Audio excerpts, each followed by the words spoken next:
Alô, bateria! Beleza? Xande de Pilares, cantor e compositor, sambista. E eu tô aqui na Kings, né? Vim aqui trocar uma ideia com vocês, através desse canal. A Kings que dá uma força pra gente da música, dá uma força pra gente da cultura em geral.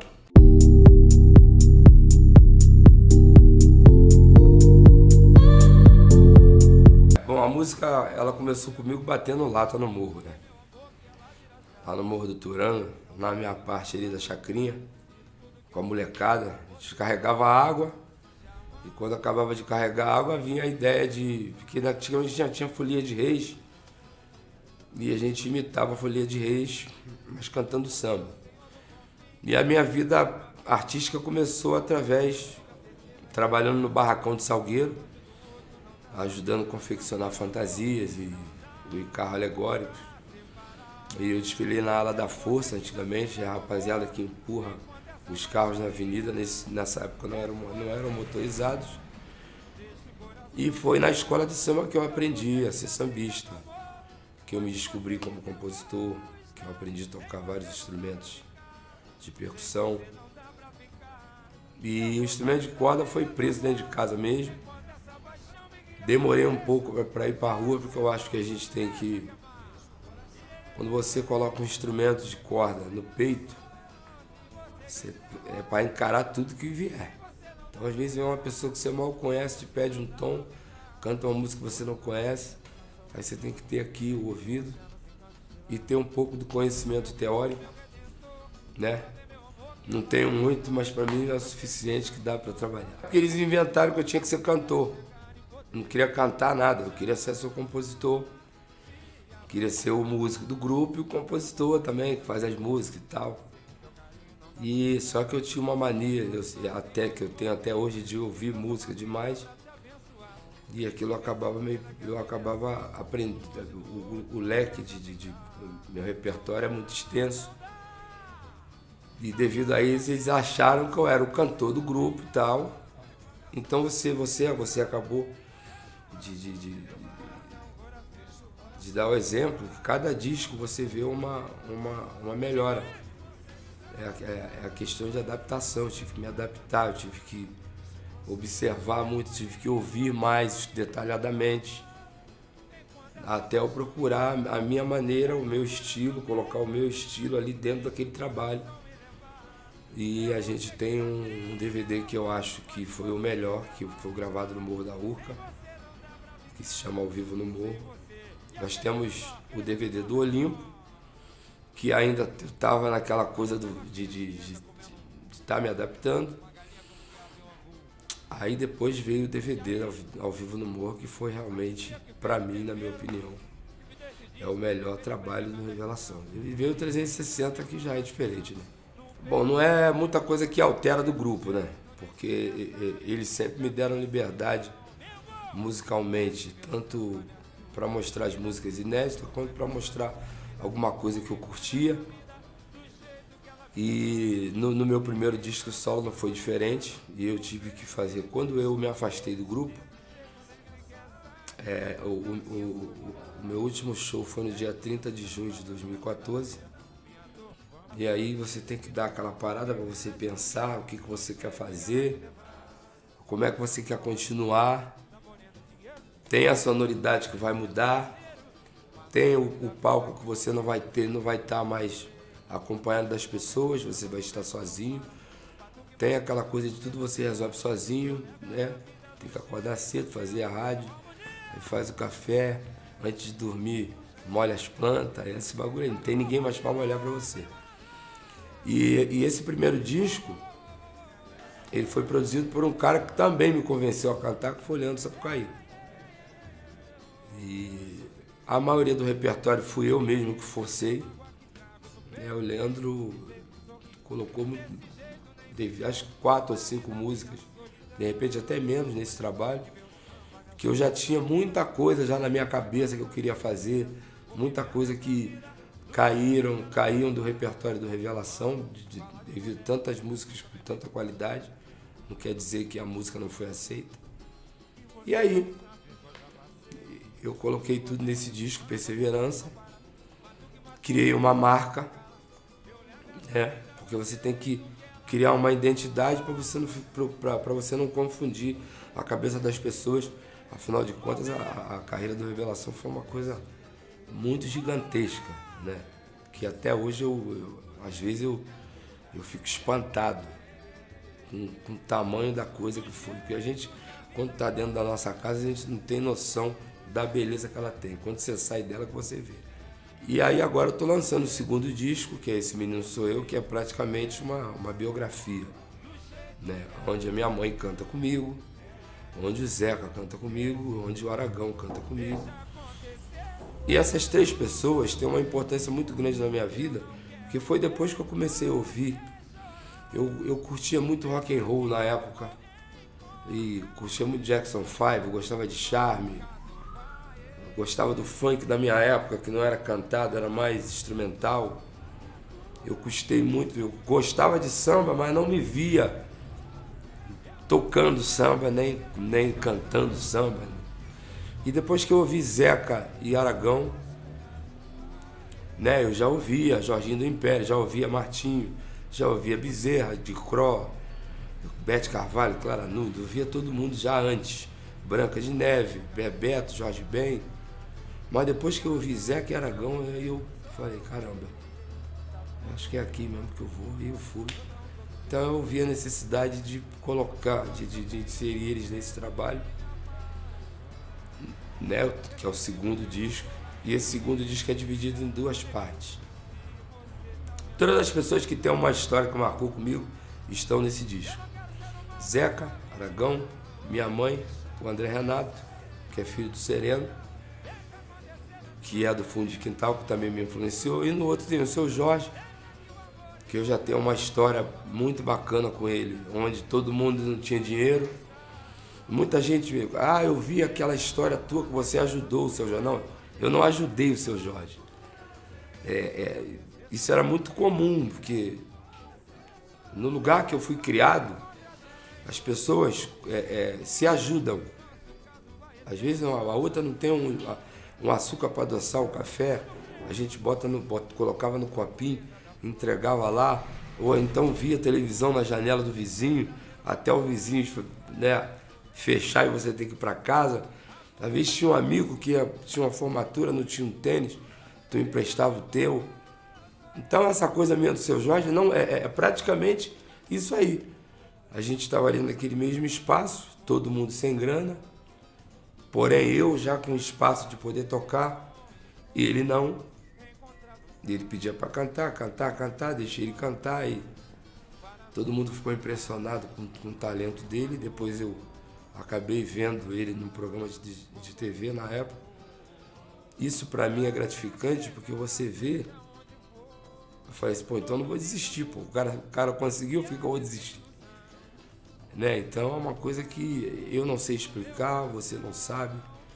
Só quem sabe explicar é aquele cara que fica o tempo todo olhando para baixo. Tudo que a gente faz de bem, que a gente faz de bom, ele vê tudo. Então, por isso que eu procuro ser... Muita gente diz que ser humilde é você falar com todo mundo, apertar a mão de todo mundo. Não, ser humilde é você não deixar de ser você em momento nenhum. Você com dinheiro, sem dinheiro, fazendo sucesso ou não fazendo. Não deixar de ser você, que para mim, humildade para mim é isso. Você não deixar de ser aquela pessoa que você era desde quando você estava no colégio, aprendendo a letra A com a perninha e tal. Então esse segundo disco, ele retrata um pouco da minha vida, né? Porque eu fiquei um bom tempo, a minha família não queria que eu entrasse para música, porque ninguém conseguiu. E aí a pergunta que não quer calar, por que ninguém conseguiu? Porque o teu pai não deixou, porque teu avô não deixou, porque tua tia não deixou. Então eu vi que o relacionamento pesou. No caso do meu pai e da minha mãe, para mim foi ruim para ela e bom para mim, porque se ela optasse pela música, talvez eu não estaria aqui.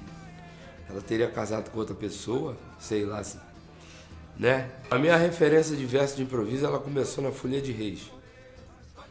Porque quando eu morava no Morro, tinha a época da Folia de Reis e eu tinha medo do palhaço. Todo mundo tinha medo do palhaço. O palhaço usava máscara, a gente saía, se intocava.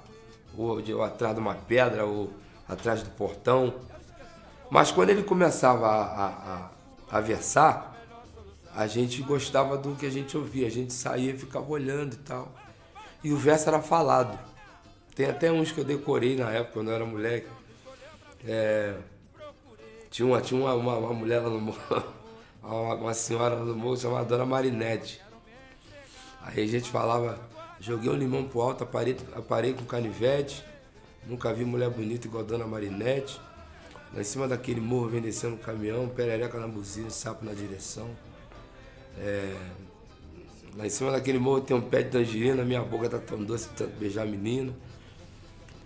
Eu conseguia decorar os versos do palhaço. Quando eu desci o morro que eu fui no Cacique, aí eu vi um outro tipo de verso, cantado. E aí eu vi Jovelina, Denis de Lima, Baiano, Zeca, Cláudio Camuguelo, que era a mesa dos músicos tocando e os versadores em pé, versando e tal. E era uma coisa que não tinha um refrão, dava tempo de pensar. E às vezes tinha o verso por cima de verso, quando tirava o refrão, ou então tinha um meio a meio. Tipo, eu falo uma frase, ela fala outra, você fala outra. A frase que eu falo, você tem que responder a minha rima, e a frase que ela fala, a quarta pessoa tem que responder a sua. E eu assisti isso tudo. Mas a Jovelina, além da Alessi, que improvisa muito bem, a Jovelina tinha aquela coisa de encarar os caras. E ela não tinha medo, ela encarava mesmo, só que ela às vezes usava uns versos que baixava um pouco o nível, porque porra, era o lance da defesa dela. Versar com mulher é isso, né? Eu conheço várias mulheres que versam hoje, Márcia Amor é uma, que viu muito Jovelina versar, e tudo que a Jovelina fazia, ela faz hoje. Ela ofende o cara, fala da parada de que o cara é fraco. E tem um lance da Jovelina com o Beto Sem Braço que eu acho muito engraçado, que foi no Pagofone. E ela versando com o Beto Sem Braço foi zoar ela, negócio na época tinha negócio de faroeste, era muito forte na TV. Aí eu tô com 2, aí ela respondeu, pra que tu quer 2, tu só tem um. Né? Então era aquelas coisas de verso de improviso. Mas não era igual, porque no rap é uma coisa mais, é duelo mesmo. É uma parada muito mais pesada, né? É uma parada que os caras levam a sério, porém é igual MMA, né? Os caras são amigos, mas travam aquela batalha ali. No samba não, no samba é aquela coisa descontraída. A gente quer às vezes exaltar alguém, então que às vezes zoar a roupa de alguém, ou então faz uma pergunta, por aí. Mas a Jovelina também me influenciou muito, tanto no partido alto, tanto no versado. E eu não me considero um dos melhores, não me considero o melhor, nem um dos melhores. Eu gosto de fazer isso. Antes eu não tinha essa coisa de TV, não. Porque eu sempre passei pela TV, eu nunca parei na TV. Mas depois que eu fiz o filme, depois que eu participei do programa do Esquenta, que eu comecei a ver como funciona, eu acho que eu encararia assim uma experiência na televisão. Não tenho essa vaidade nem essa vontade de eu vou atrás, eu vou continuar na música aqui, quieto, fazendo o meu. Mas é como se fosse o convite. Quando eu recebi o convite para fazer o filme, foi a mesma coisa do lance de não querer cantar. Diferente. O não querer atuar é aquela coisa da consciência, de não ter feito uma faculdade de teatro. E às vezes de atrapalhar alguém que fez na minha cabeça. Depois que eu cheguei lá, até o Jamaica, um amigo que eu tenho, ele falou: "Você tinha que ser bobo, rapaz. A câmera gostou de você. já era, não tem jeito. Depois que eu fui assistir o filme, eu me surpreendi comigo mesmo, porque eu não achei que eu ia conseguir fazer. Não queria ver, porque eu não gosto de ouvir, nem ouvir meu disco. Eu não assisto programas de televisão que eu gravo, né? Porque eu começo a achar defeito. Eu sou muito perfeccionista nesse sentido. Mas nesse filme que eu fiz com a Regina, eu aprendi muito, tanto nos bastidores, principalmente nos bastidores. Mas essa coisa minha de falar muito, de fazer amizade fácil, me ajudou muito a desenvolver aquele trabalho. E graças a Deus é mais um que eu tenho no currículo da minha vida. Quem usa Kings anda bem vestido e é desinibido. Posso dizer que eu não tô de quais. Vai encontrar tudo nas redes sociais. Na minha da King, na sua, na de todo mundo. Tô me despedindo e o meu sentimento é profundo. Se você quiser, posso voltar. Alô, alô, galera. É o seguinte, acesse o canal da King. Também você vai encontrar também alguma referência nas minhas redes sociais. Xande de Pilares, Instagram, Facebook, Twitter. A King também, Instagram, Facebook, Twitter. E vamos andar bem vestido, porque a autoestima é o que vale. E viver a vida em autoestima é melhor ainda. Então, a oportunidade é essa. Eu quis um dia te dar a luz pra iluminar o escuro da solidão.